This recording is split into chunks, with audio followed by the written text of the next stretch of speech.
score, and then mission. Oh yeah. Let me just go back quick. So we're just gonna go over the sensor deployment retrieval kind of design and kind of just get an idea of what we're gonna actually do for this, because this is basically crucial for getting our mission free score. Because if we can't deploy it, then we will not get a score at all. So for mission 2, we have a max of 2 points if we can get the best, but probably around maybe 1.7 or so, where mission 3 is 2 plus whatever. So mission 3 is our highest scoring mission, which comes into play with our sensor length and weight, which is going to be a big factor in our retrieval system, depending on how heavy or how long we will make it. So this is our initial trait study. I think we're kind of, as we refined it, we found that a longer sensor length is more preferable over our score, rather than the amount of sensors that we can carry. Over that a little bit more once we'll have our leadership meeting tomorrow and get more details to you guys about how we're going to design this. But this is going to be for overall for the discussion. So the deployment retrieval requirements that we're going to have to follow is, from according to the rules, there's a couple of typos in the rules, so I don't know if they're going to release a new copy of it or not. But I guess after a successful takeoff, it means the sensor will be deployed remotely, and then it has to be fully deployed prior to our first 360-degree turn on that lap. And then after the completion of the final 360-degree turn, the sensor will be recovered remotely. But it also kind of comes in to say that the recovery doesn't have to be completed prior to crossing the finish line. So for mission 3, we're going to have a 10-minute max time on it. So from this, we can kind of see that it sounds like our deployment time of the sensor is going to be the most important, whereas we can take as much time as we need to recover it. If I'm kind of interpreting the rules right, I'm not sure. Do you guys rules kind of have an idea about what they think? Yeah, I mean, it seems like you could kind of like make some wide turns or something if you want to delay your. But I mean, if you really want to make it as quick as possible, because we really only have we have a limited amount of battery capacity. Yeah. Okay. And yeah, that's another thing too, is to actually go the 10 minutes, we're going to be pushing our batteries pretty low. So we don't want to go any further than that, right? Because that impacts our battery life. Yeah. Okay. And then the last one was from the ground mission rules. It says that the retrieval and deployment system needs to be a separate part that needs to be installed into the aircraft during that mission. So when we're thinking of how we're going to make this, we got to keep in mind that all the pieces and all the setup has to be done, and is going to affect our ground mission time, which is a time limit. We can't make anything super complex. That's going to take up a lot of time, but we also need it to be reliable. So it's kind of just the overview of our sensor requirements. So our minimum diameter was 1 inch, and then we had a min length to diameter ratio of 4. So I think we're fine there. A lot of the sensors that got designed were around 6 inches long, so we were good there. We didn't have to worry about that. One thing that kind of caught my attention was that the rules say the sensor lights have to be controlled by a physical connection to the plane via the tow cable. So I'm not entirely sure how we're gonna do that. Since I'm gonna ask Evan, we're gonna have to have this go to the receiver, right, inside the plane. Yeah, that's gonna be something that we're gonna have to figure that out. Because I think we're gonna need some like Arduino to kind of help it out. Yeah, my interpretation of that is we have an Arduino or something in the plane, and then we have a wire going down. So we have two wires, like something structural, and then a connection that controls the wires and controls the lights. Okay, and then do we kind of know like if it's a single wire, because I know a lot of the receiver connections have the three wires in one. Yeah, I think I was talking to T about it, and it's gonna have to be like two wires, as like a signal wire and a ground wire is like necessary. You can't do one wire. Okay, because that kind of affects how thick we're gonna have to make our cable. In a Yeah. sense. And then that kind of brings it down to the mechanism has to deploy the sensor 10 times the length of the sensor from the exit location. So when we retrieve this, so if we make our sensor like 10 inches long, that's going to be 100 inches of wire that we're going to have to wind up, which depending on how thick our wire is, that can become quite a lot and quite thick pretty fast.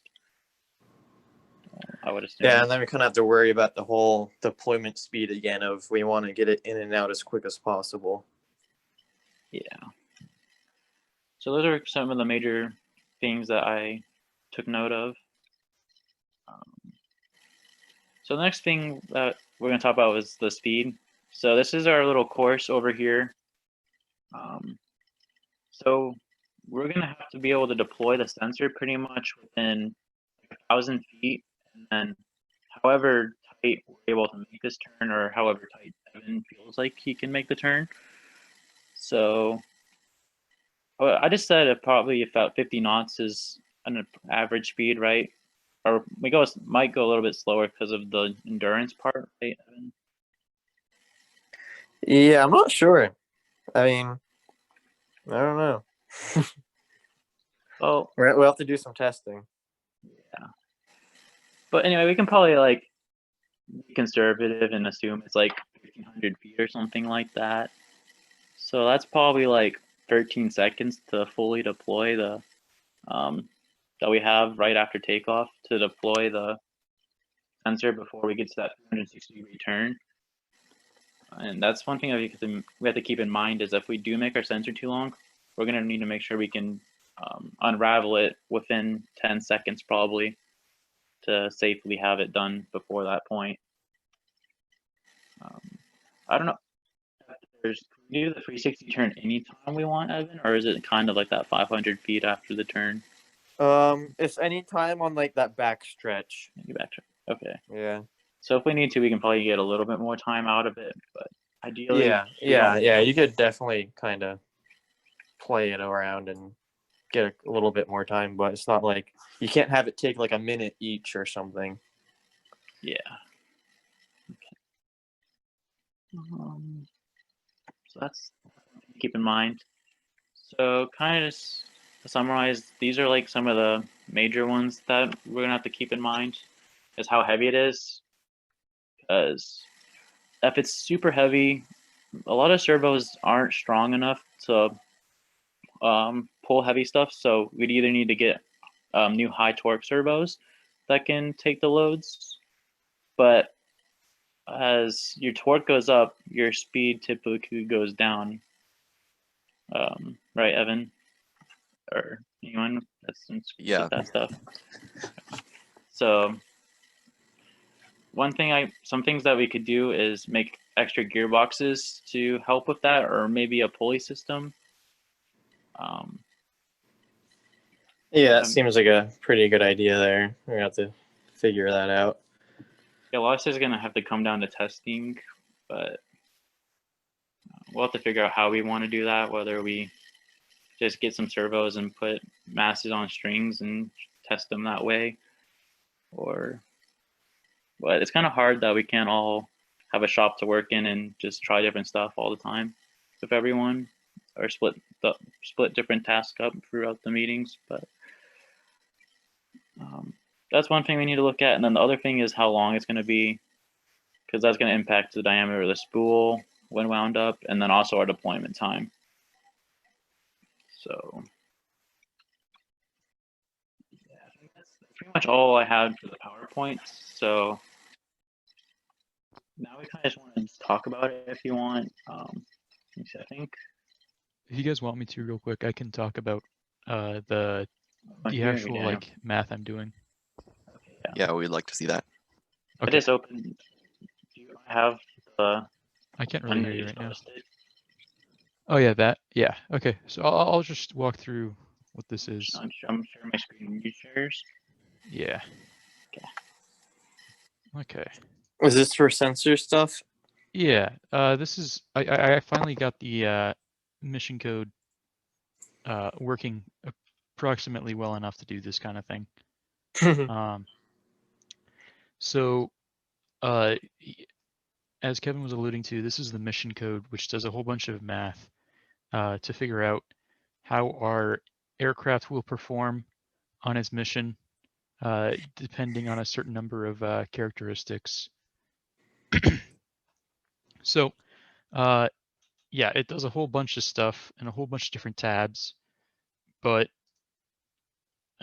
what is immediately relevant to the sensor is that this didn't save.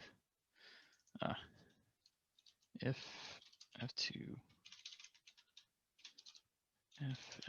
is greater than 1, 2, 1. Okay. So basically, this code does a whole bunch of drag buildups and performance estimations depending on what the aircraft is doing based off of a few characteristics. The ones that we're changing currently are trying to figure out how many cargo blocks, how many sensors basically we should carry for mission 2, and how long should they be. And so that is driving a weight estimation and some sizing estimation on the fuselage to determine the coefficient of drag in that scenario, the aircraft weight for each set of things, and ultimately then our performance based off of our takeoff and level flight performance that are also estimated. So there's a lot of stuff going on here, but what's immediately relevant to the sensor is that the sensor has a wetted area.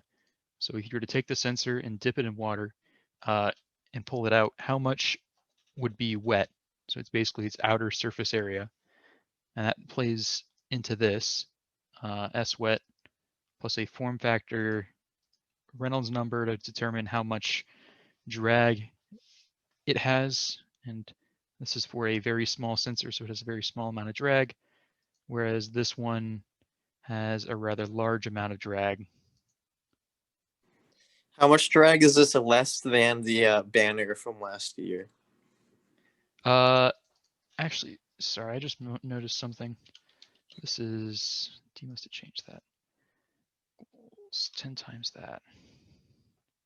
All right, so now this should dynamically change based off sensor length. So I might have to rerun an estimation real quick. But basically, the banner last year, because of how large of a surface area it was, has a lot more drag than this does. If you think about it, the wetted area of the banner from last year was like many square feet. I think with our 14 by, what was we had a 16 by 4 banner or something like that. What was the largest banner that we had? Whatever is, it's like a 1:5 aspect ratio, I believe. Okay, so I think we had like a 15 by 3 or something. So that is, It was massive. that's a 45-foot square foot. Then the Oh, wetted man. area would be 2 times that. So basically 90 square feet with a ridiculous Reynolds number to basically have a lot of drag. But on this plane, it turns out that the wetted area of the payload isn't that much. And it basically, in this case, because it's a really small payload, it has basically no drag. And here's the most recent performance estimation of sensor length versus number of cargo. And as you can see, where previously we thought like the best score would be somewhere around here carrying like 4 or 5 cargo. Now it's looking like you want to carry like a 16-inch cargo and carry one of them in order to get the largest score. Because if we go in here, Kind of sounds like a good idea to me, though. yeah, we up that to 16, and we process our trade study here. We have a pretty good takeoff distance margin for mission 2. Mission 3 is pretty good. And maybe it's this that's actually messing that up. Because...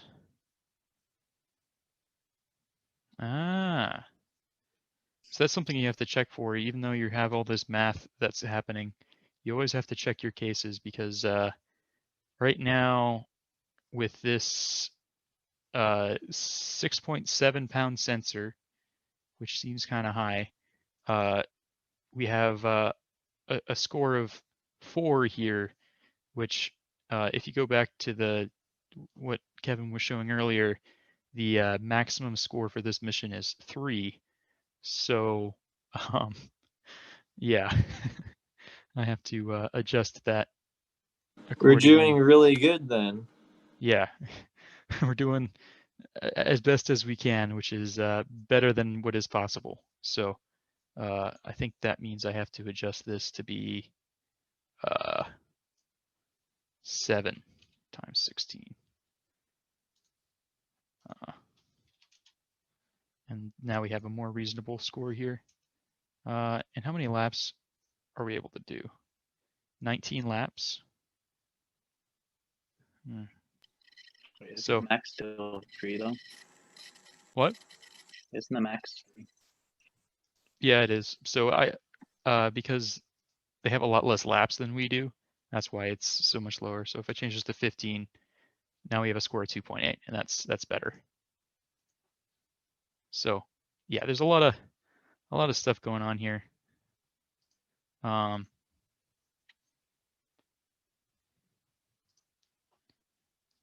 Just like that, because that's old code. But if I then run the simulation again,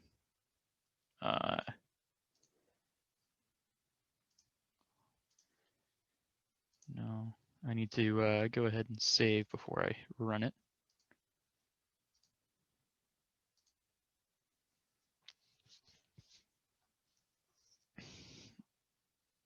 What this is doing is it's basically running through and changing every value of my sensor length and every value of my total cargo. And so I have 15 and 10, so 150 runs with each sensor length. It runs each sensor length with each cargo, does a whole bunch of that. Basically, plug and chug of the spreadsheet in order to get our results. But yeah, the point of this is basically now longer sensors are properly incentivized by our performance estimation. That's the short of it. So let me just stop sharing here, and Kevin, you can go on with the meeting. Yeah, so I guess I was just going to talk about some initial ideas of what we think we can do. I know one idea would be to use continuous servos with a spool, as that's probably the most simple idea for kind of like how a winch works. But if anyone else can come up with some good ideas or go ahead and say them. See, one thing I'm thinking is the way we connect it with a wire. Should we have a wire that is both structure and, of course, the wire, or should we have a pretty much composite of the data transmission and a fishing line for It's support? it's possible. We just gotta find the right kind of wire to do it. Yeah, we would want something with minimum insulation because that doesn't really Like, help all structure. it is going to be a signal wire, so it doesn't actually have to carry that much power to the sensor, because the sensor has to have an onboard power supply. Yeah. So it's really But if we and can for that also size, I think a normal, like, pretty much just a normal, like, power wire would be strong enough. It's not going to be under that much tension. whatever wire we end up using though, we either have to have a separate load carrying cord to the sensor, or whatever signal cord we end up using also has to be the the load carrying one. So yeah, The other problem we haven't really talked about is we need to have a way for the sensor to go up into the bomb bay and like stop automatically, and then also deploy all the way down and stop when it's all the way in the down position. we could we could start with the sensor wrapped up in the cord and then drop it at the bottom and let it unwind. I mean, that could be a way to do a quick deploy, but I was thinking there's those how you have like a potentiometer, which like, you know, measures the rotations. There's encoders that do like multiple rotations. And if you have that hooked up to an Arduino and then have the Arduino in between the servo and the receiver, it kind of will act as a like a middleman type thing. So you could like tell the receiver you want it down, and the Arduino will make it go down a certain amount of revolutions. But we just got to figure out how to actually hook up the Arduino to it. I was talking to my brother about it, and he says like the open source Arduino code has a lot of the PWM frequency type stuff, which is what the servo output is a PWM output. So we just need to find some of that, and the code should already be like halfway written, and then we just got to actually get it to work. Mm-hmm. But yeah, I don't really want to have it to be like guessing when it's all the way down and then have to turn it off, and then guess when it's all the way up and have to turn it off.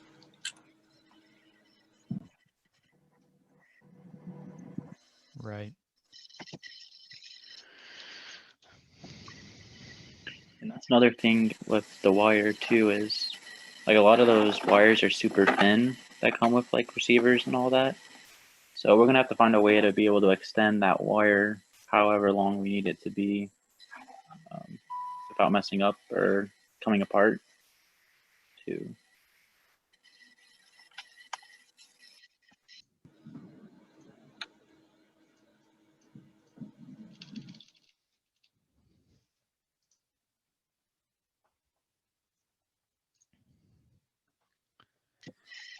Anyone else have any ideas or anything? Another thing we are gonna have to have a trade on is the LEDs for the sensor. Pretty much it's gonna be very bright, but we're gonna need 3 LEDs. I assume only one is active at a time. But we're still gonna need some pretty heavy duty LEDs to shine in the daylight. And so I am not quite sure what the optimum brightness, well, lumens, which is the measure of brightness, and what temperature or the color it should be. So if anyone has any ideas for what's best there. Max, have you gotten around to putting together a list of or ordering anything yet? No, not yet, but I have my eye on some like LEDs from a few suppliers. Okay. Some of them can get pretty bright rather. Honestly, we're gonna have to start ordering things soon, and so I think the first thing we should order is a bunch of LEDs to test out their relative performance. So yeah, a darker sensor would actually be a pretty good idea of keeping the LED visible against the surface of the sensor. Yeah, we can either go for all white with different locations on the sensor, because all it said was it just needs to be distinguishable between the 3 different phases.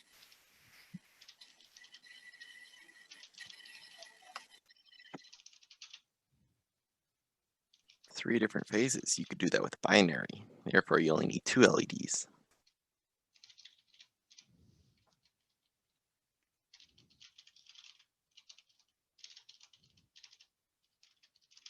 The other thing is that since we're incentivized to keep the sensor heavy, and stuff on the plane light, what we can do is Make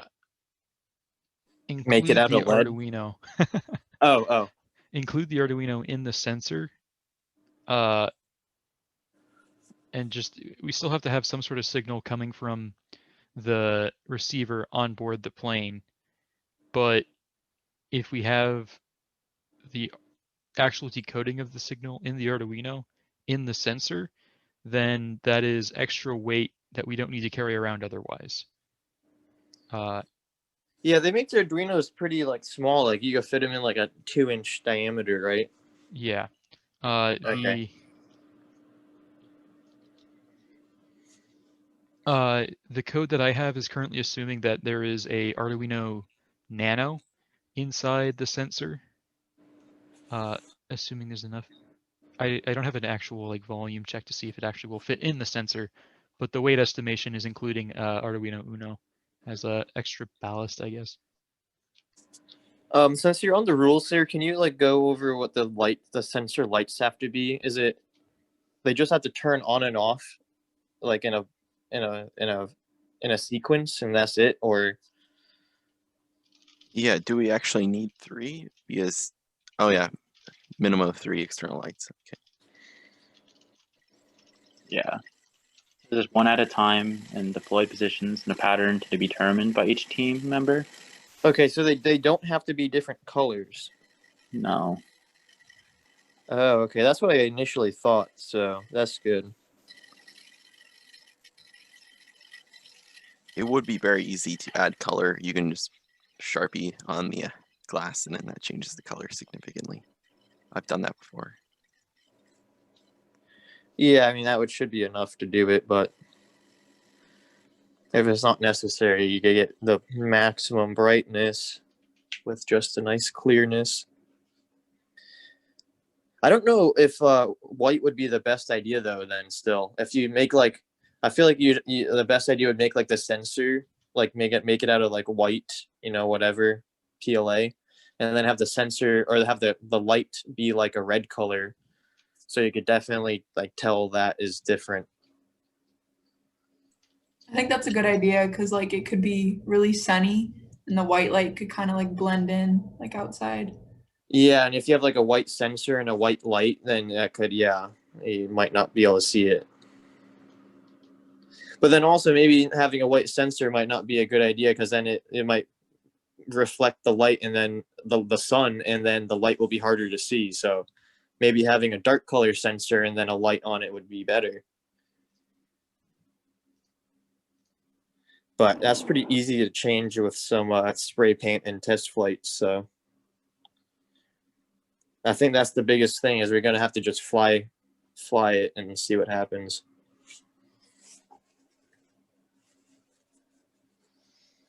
One thing I thought was kind of weird about the rules is like section over here where so it says that deploying a recovery mechanism is not required on all missions, but any pylons, covers, or fairings required for the mechanism must be included in all missions.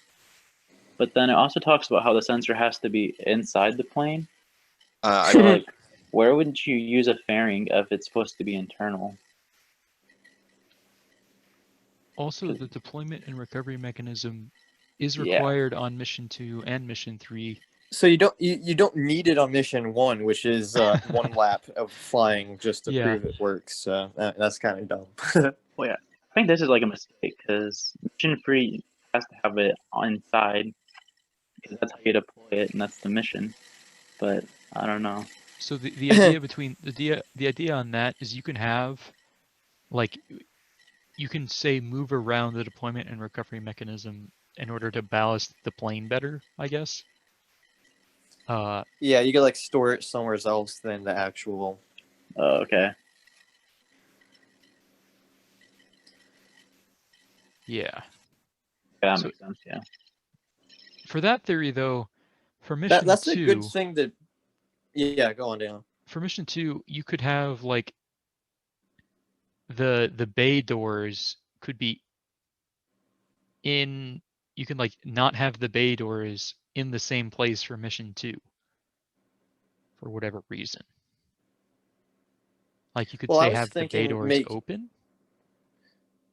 I don't know I why was you'd have that. thinking making if you have that deployment, if we're gonna have to winch and it has to be in like the middle to winch it up in the bomb bay, you could move that to like the nose cone or something, and then if we're having two really long payloads, then that middle section that was disturbed by the winch is now open, and you could have the internal stores easier. Hey, we're just going through some discussion on the sensor storage and retrieval. And then, Nitish, do you know anything possibly about how we would connect an Arduino to our plane using the tow cable, or like what kind of wires we would need for that? Yeah, I mean, the only function the Arduino would be serving would be to blink the LEDs in a synchronous fashion, right? Like we would pre-program, Yeah, right? pretty much. Yeah. Isn't there some type of like little like microchip or something that does that automatically pretty much? Yeah. So I mean, like the Arduino is actually like it can be compacted into this like little chip that's about like a half a centimeter by a half a centimeter. So like it's really small. Well, I thought I saw like a little like 6-pin microchip that you plug in like positive and negative, and then like. Yeah, exactly. Okay. That's what we could use. And I would be wary of wire that it again. because we don't know what kind of like blinking they want us to do on the challenge. They might have us do some weird blinking, like back and forth. I don't think if they're not saying in the rules, I don't think they can make it up on the flight line. Well, what do they say in the rules for how they're gonna have you turn it off and on? That's remotely.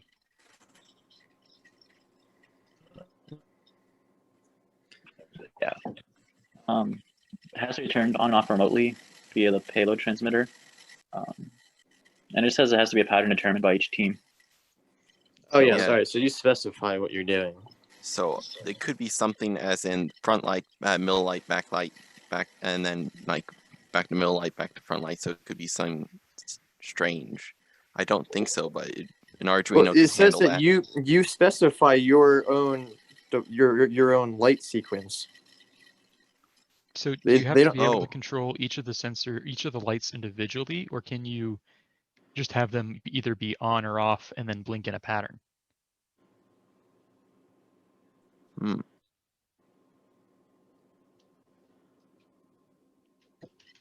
It does say let's operate one at a time. So It's by a pattern determined by each team, so you can make your pattern whatever you want. I was reading that as in they determined it for you, but I guess that makes more sense. Well, isn't that though? But like it says by each team. Yeah. Okay. Then I guess a simple like front one turn it on, like on off, and then middle one on off, and back one on off. Yeah, I think that's pretty easy. An Arduino would be good for testing, regardless. I have. Yeah. I was also saying, Nitish, that we need to have like a way to know when the winch is all the way down and all the way up, so we can like stop the servo. And I was thinking some type of like encoder on the winch axle, and then an Arduino like have that plugged into the servo and the encoder, and then when it gets to like the bottom whatever position, the Arduino will like give the signal off to the servo, and then on when it gets the signal from the receiver. So are you guys discussing retrieval using the Arduino? Well, we're gonna have two separate ones, I think, is the idea. Okay. One controlling the up and down of the winch, and then one controlling the light configuration. So do we need an Arduino to control? I mean, it's a servo, right? Can't we just use the receiver? Well, servos only go 90 degrees, so No, we're if we use the 360 servos. yeah, but then you have to tell it to stop yourself, which is the whole problem. I don't want to, because if you keep it going too long, it's going to start rolling itself back up when you Gotcha. deploy it. Okay. So I want to just have a switch where you could hit it down and it will go down until it's all the way down and then stops. But one thing in the rules, it does say that when it's fully deployed, there has to be something on the tow line to show that it's fully deployed. Yeah, I have no So- idea what that also means. Like, So that if could the be tow line used- is going to be like a little string, like, do you need to have like a ribbon on the string to show you that it's all the way down? I think so. 'Cause if Like, that's the you can't just case- have like, you can't like paint like the wire a different color, because you're not going to be able to see that at all. Right. Yeah. Yeah, I think that's what they did expect. It's gonna be a mess. Yeah, I feel like Or, we yeah. definitely like. When is the question and answer thing up? Usually they do it in January. Oh, is it really? I thought they did one earlier. You can ask questions, I guess, for a while, but you can't submit. Uh, They don't respond until January. What the heck? I thought they had like 2 question and answer things on the first one we did.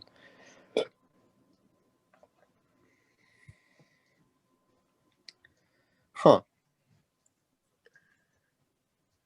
Yeah, because some of the things are kind of up in the air about what they want you to do. Hmm.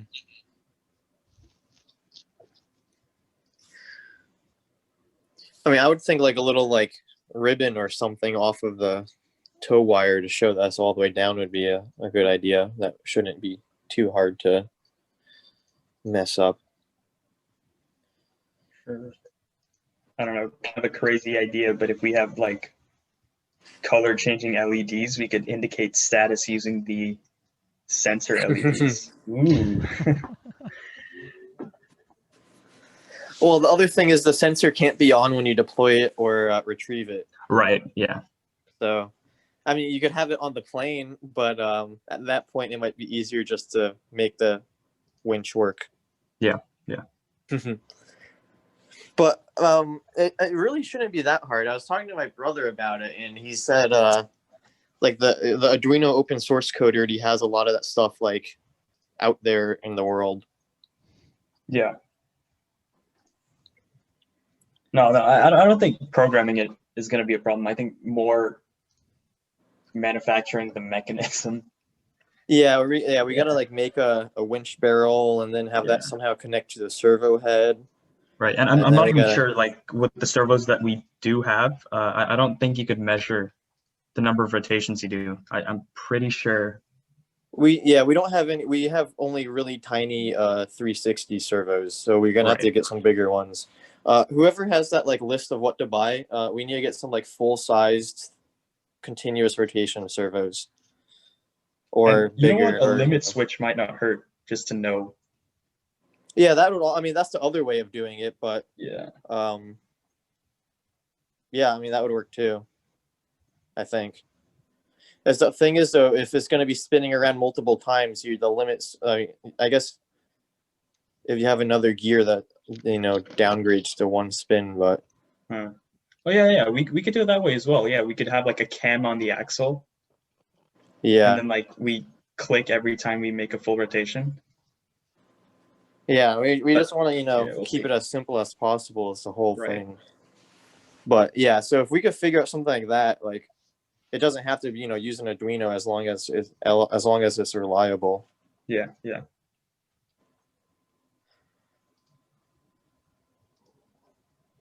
Cool. And I guess I'd also have to figure out and ensure that we are able to pick up RC signals and parse it to the Arduino, because I'm pretty sure it comes in as PWM, right? And then- Yeah, that's what it Yeah. is. But I heard that that's possible. right. Okay. So that's good to know. But yeah, so my idea was like you have the the Arduino in between the servo and the receiver. So then the receiver pretty much just tells the Arduino up or down, and then the Arduino knows when it's all the way up and all the way down, and it turns the servo off automatically. Gotcha. And then So we from have the- like Bombay doors, which if we're using Arduino, then we could even have that integrated into that system too, with like, you know, Bombay doors first and then unroll and then roll up and Bombay doors closed. Huh, yeah, good idea. But from a pilot's perspective, you want it to be very simple, right? It's a Yeah, if I binary could just have type like a of- one switch thing where I don't have to like turn it off when it's all the way up or all the way down. cool. Because we had that 2 years ago with the plane that dropped the little Nerf footballs, and our pilot had to like flip the switch like as fast as he could to like Yeah. get it to rotate a little bit. And Okay. I never had to do that in flight, but just doing it on the ground, like we messed up like 25% of the time. So I want to really try to avoid that because that sucked. Yeah. That was definitely not the best thing. If we had an encoder and an Arduino on that, that's what we should have done. But Yeah. just getting that system to work was hard. Yeah. Come on, I mean, it's a pilot's competition. You gotta Yeah, perfect your really. piloting skills. The benefit Yeah. this year, I guess we could also have done that year, but you can have a separate person on the flight line be responsible for deploying and retrieving the sensor. Yeah. Yep. Yeah. So we can have a second receiver inside the plane and another guy on the flight line whose only job it is to deploy the sensor. And so in that case, I think it would be a good idea to have that person, whatever that receiver is to control the lights on the sensor deploying and retrieving, and the doors themselves. I don't like coupling the door with the position of the sensor. Yeah. Yeah. I mean, because that could be separate. Yeah. trying to land with the Bombay doors open, if for whatever reason the switch doesn't work, would be hard. Oh, yeah. I guess if the doors are that big, Yeah. we put little wheels on the door so it acts as landing gear. Yeah, we can have landing gear that goes back in the plane. And still wear landing gear. Oh my goodness. Get rid of all that crud drag. Yeah, I mean, it's not that much trouble. Like, if the winch, if we could make the winch with an Arduino, I could, fly and do the other things. But the 2 radios is always another option too.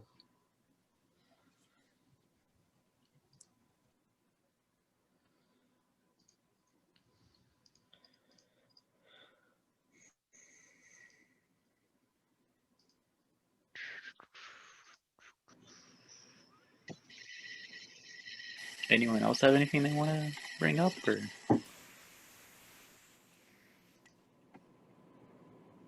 So how's actual like stowing? I'm not sure if you guys discussed this, but the stowing part of the mechanism gonna work? Because I mean, you got Bombay doors, sure, but like, It just wiggles around in the Bombay. I don't okay. know. That's another I mean, we thing could that have some like little like foam like pads that it like rolls up into or something. But yeah, we haven't really thought about that. Sure. I don't know if you were here when I went over some of the rules, Tish, but like, I guess the whole retrieval system has to be able to come out of the plane and be Right. installed before. So whatever we have to do, it has to be secured and stuff like that. Yeah, I feel like Got there's going to be a good bit of 3D printing on this thing. Oh, Yeah, joy. yeah. Wait, so I think I heard you guys discussing this when I just came in, but are the Bombay doors considered part of the mechanism, or is that? No, just the winch mechanism, I think, is what it was describing. Okay. From what I saw, at least. I'm not taking into account ground mission in our score, just because I have no idea how I would calculate ground mission based off of all of the other parameters involved. So I think that's going to be something that we optimize once we have the rest of the plane done. I'm willing to lose ground mission score.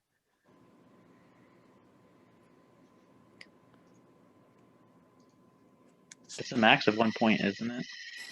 Yeah. But you're probably gonna have like one team that only has like one thing in it, so they can do it super fast. Oh yeah, their plane doesn't even do mission 2 or mission 1, and they win ground score. Gosh. That's Oh, yeah. something, that's something that like the way the math works out, right? We are scored 3 points in total based off of our design outside of does it work? Yeah. We can get 1 point in mission 2, 1 point in mission 3, and 1 point in the ground mission. Sure, they each have a modifier attached to them of you get an extra point for completing mission 1. You get 2 points for mission 2, or 1 point for mission 2 and 2 points for mission 3, right? But Yeah. our performance relative to the other planes is worth 1 point on each On of those every missions. mission. Yeah. Yeah. Okay. Yeah, that's a good thing to think about. So it's mission 3 is worth the most points, but our performance on it is only 1 point. As long as So- we're able to demonstrate our aircraft's ability to deploy and retrieve a sensor and complete 1 lap and have like everything else work, we get those 2 points as long as we can demonstrate that. Yeah. So I don't want to game it that much, but that's just something to think about. So I mean, in the end, then it means that all 3 of the missions are equally important, and Not exactly, because you can still do like they're all important in the sense that you have to complete all of them. yeah, but I mean, they're all like you can only get a maximum of 1 point on each one. Yes.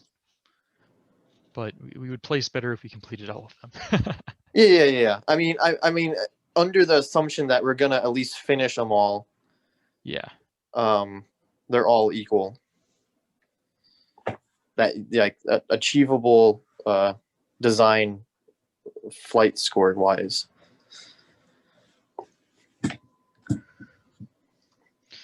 But I wonder if that changes the fact then that maybe, you know how like last competition, how only what it was like 15 teams or something completed the 3rd mission, Mhm. or whatever it was. So does that mean mission 2 is actually the more important to get a higher score on, because more people are gonna actually finish mission 2? I wouldn't say so. Like you I guess can't- it's still based on the highest score, so it doesn't really yeah, matter. it's based on highest score, and like I highly doubt someone that's able a plane that's able to carry 30 sensors, being kind of ridiculous here. A plane that's able to carry 30 sensors will not there's a very small chance that it won't be able to complete mission 3. Yeah. Like, it's basically not worth talking about. Hey, we thought 6 Nerf balls was a lot, and they came up with 18 and flew it. Yeah, that's true. I think T's a bit too conservative with his crud drag and Yeah, form but factor also and those everything. teams had fully carbon fiber, like glassed airframes, and Yeah, smoothed every little ripple out of it. and Had professional 3D pilots fly them. are you saying that you aren't a professional 3D pilot and we can't get that sort of build I- quality? I could be 80% of it. 80%. Gotcha. That's pretty good. I'll put that That's in our good for a score top factors. 10, I hope.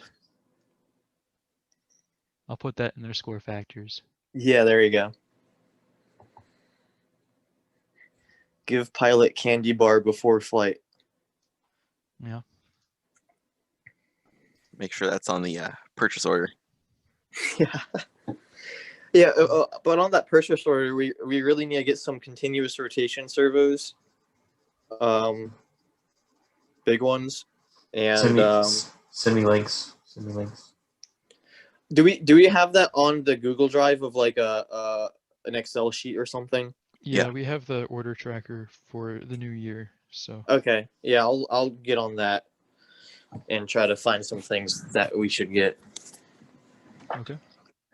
Did we ever I think the last order tracker for like the end of last year, I had some of the FR Sky telemetry things. Did we ever order that? Do you know? Evan, other Evan. Yeah, I think I have those now actually. Oh, okay. Because I think we should have like some pretty like we should have like a watt meter in it and like a voltage sensor and stuff that will really should help us. Yeah, I didn't check everything, but there's a good bit of Okay. different components in there. Jack, other Evan, Jack. Do you have the FR Skybox, or does Max have it? I should have given anything I had to Max except for those carbon rods. Yeah. Gotcha. Okay.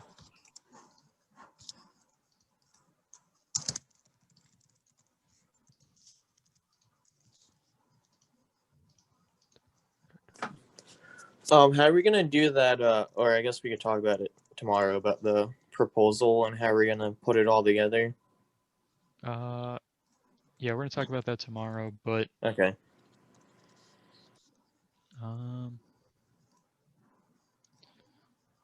that's kind of interesting. I'm just looking at some of the parameters right now of our scoring. I need this one. So here's a plot of like the mission 3 laps versus total cargo and sensor length, right? So we complete the most laps, like the number of laps you complete is basically doesn't really change with the number of cargo, which is something I might need to double check to see why that's happening, because there is still some change here. But yeah. Yeah, that looks like a very vertical graph. Mission 2 time. This one.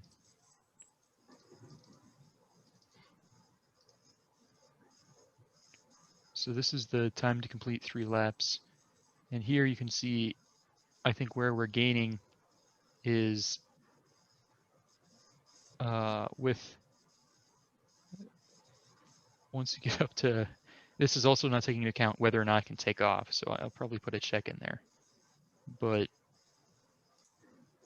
yeah, there's not that much variation in our lap time in this, which is like the scoring area of our time to take 3 laps versus how much cargo we have. So I mean, that kind of might make a good bit of sense though, because like if the cargo is all internal, it's not gonna add any drag. It's just gonna add weight. this should So I have, mean, you're more induced drag or whatever, but not. so if I go here and change this to 6. So this is with 2 internal cargo and 4 external. Oh, you still have external. You have external cargo modeled on that. Yeah, Oh, okay. this is with a small sensor. Let's give it something reasonable, like 8. Everything else changes, and yeah, our external payload isn't that big, which is kind of surprising. Because what this is the wetted area times a form factor, which is based off of the fuselage.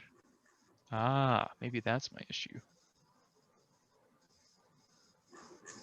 And 18 diameter over length. So if I do this,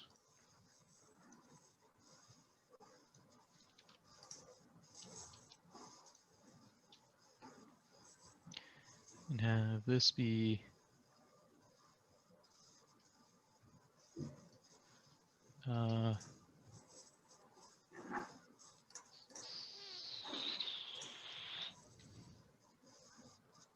diameter over length. So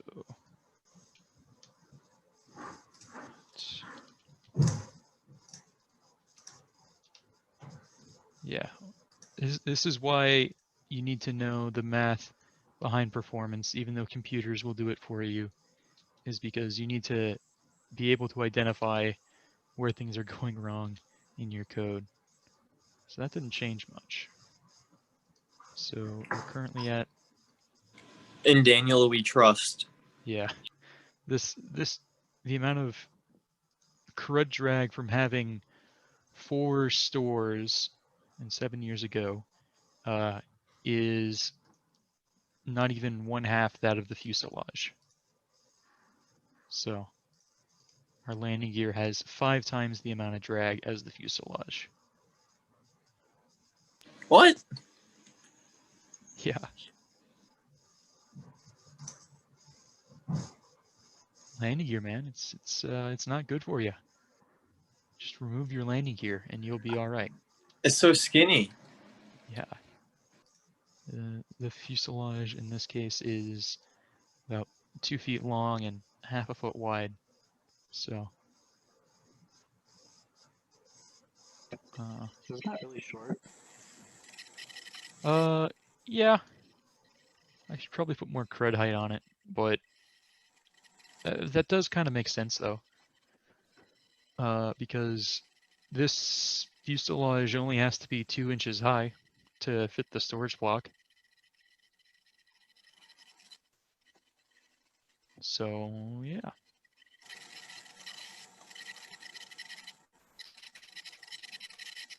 That's how the math works out.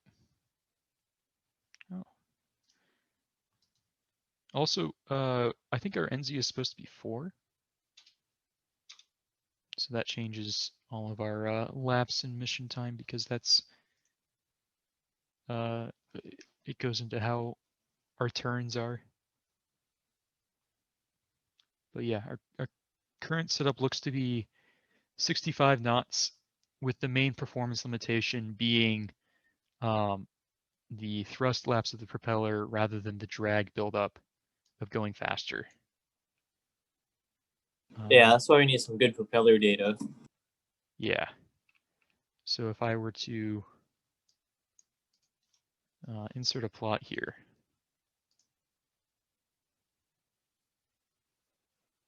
Let's do that one. And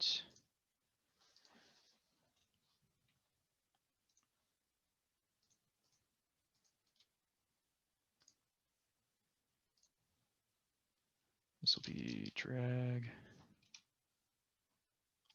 This will be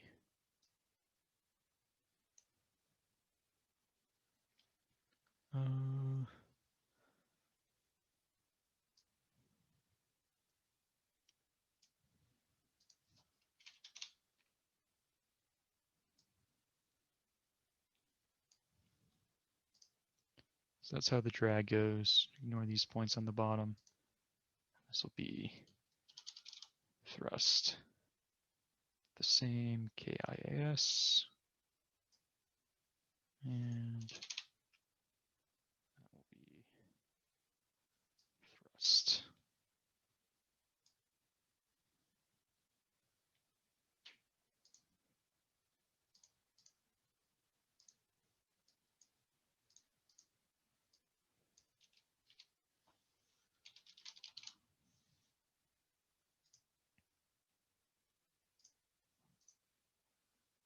So you can see how, you know, we aren't so much losing this huge thrust laps here is really what's killing our top speed. And there's no real way to get around it with a propeller. With an EDF, it would be nice, but EDFs tend to have a high current draw, or just a high power draw in general. So, yeah, fun stuff. I mean, we could just get smaller, faster propellers and try some of that stuff out. Apparently, according to MotoCalc, the devil that it is, you really want high pitch. Yeah, high pitch and low diameter.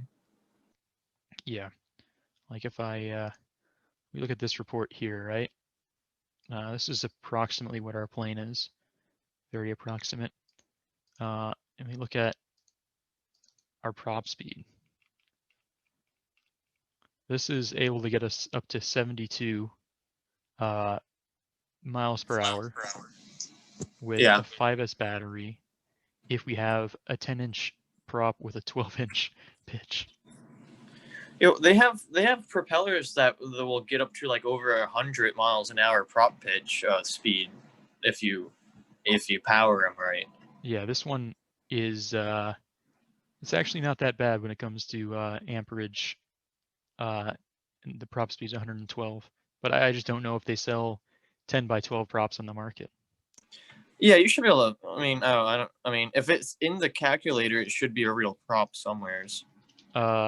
This is just I give it a range of propeller diameters. Oh, with yeah. I don't an know if it APC. usually goes above like a 1-to-1 ratio. Like I've seen 10 by 10 and like 12 by 10, but I don't know about 10 by Stainless steel? 12.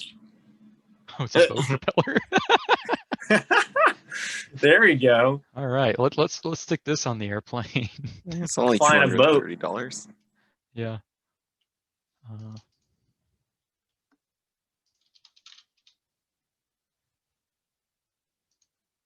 Hey, look, this one's folding.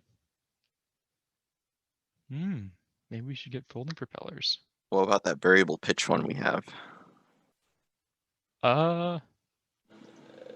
Getting two of them to be exactly the same as well, I guess you could do it by amp draw or something, but We only have one variable pitch. well, so that's another problem.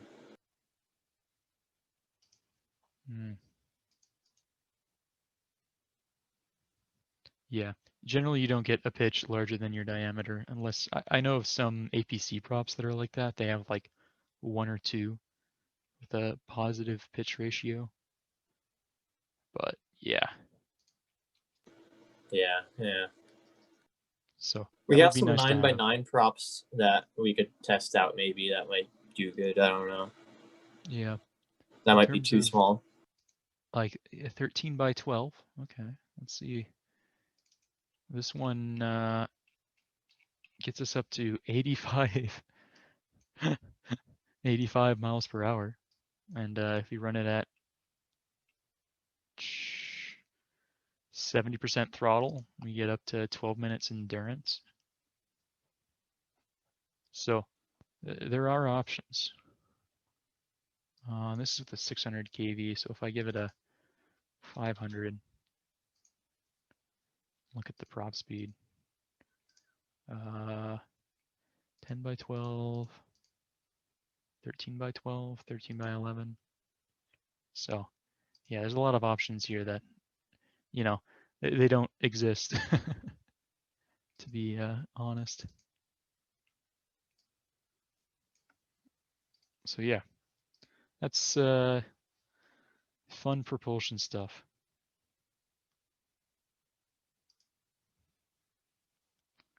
All right, so that's about all I had to talk about. A rant. Can leadership hang back for just a second?